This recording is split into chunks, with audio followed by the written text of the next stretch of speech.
Well, I need to tell you that Donald Trump has reached into my living room and he's taken something from me, something from you, something from millions of Americans who were just trying to sit on a couch, turn off your brains, and spend a few hours in a fictional world where the problems are fake and the enemies have the health bars. Sony announced this week that PS5 prices are going up again, effective April 2nd.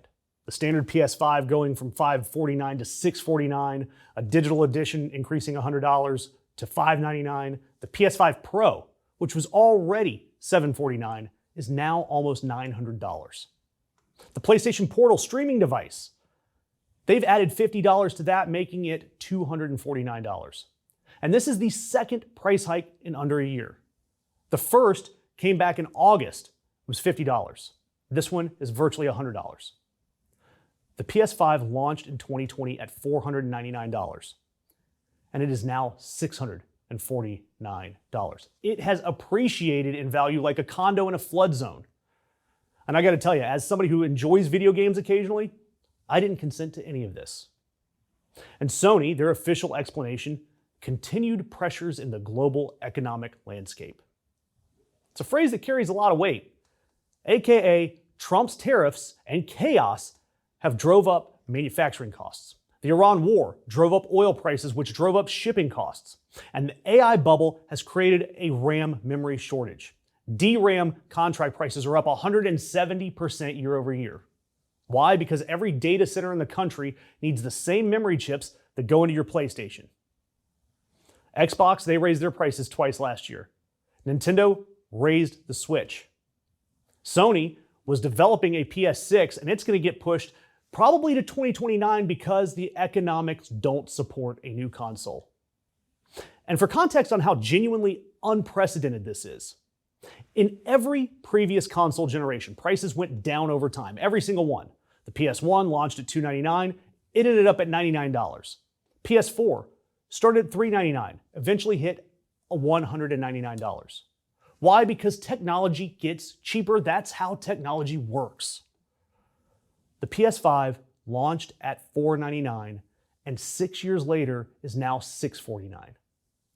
The PS5 Pro has gained $200 in under 200 years. I mean, it's approaching the price of a used car.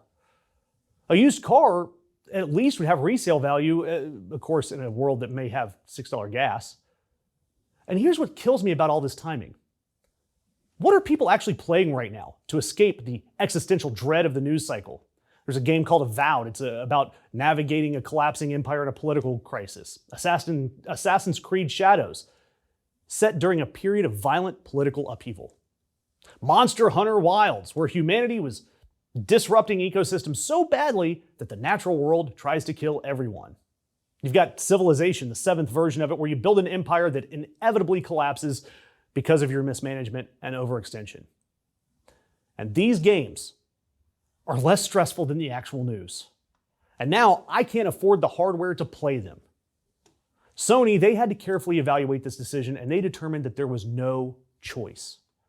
And that phrase, no choice, is doing a lot of work in corporate communications lately, because Jeff Bezos, he had no choice but to pay Melania her $40 million for her documentary. Sony has had no choice but to charge $900 for a console. Nobody seems to have choices anymore, except for the people that are making the policy decisions that cause all of this, who, as it turns out, have quite a lot of choices. They just keep making the same bad ones that hurt you and me and make them keep getting richer. So do me a favor.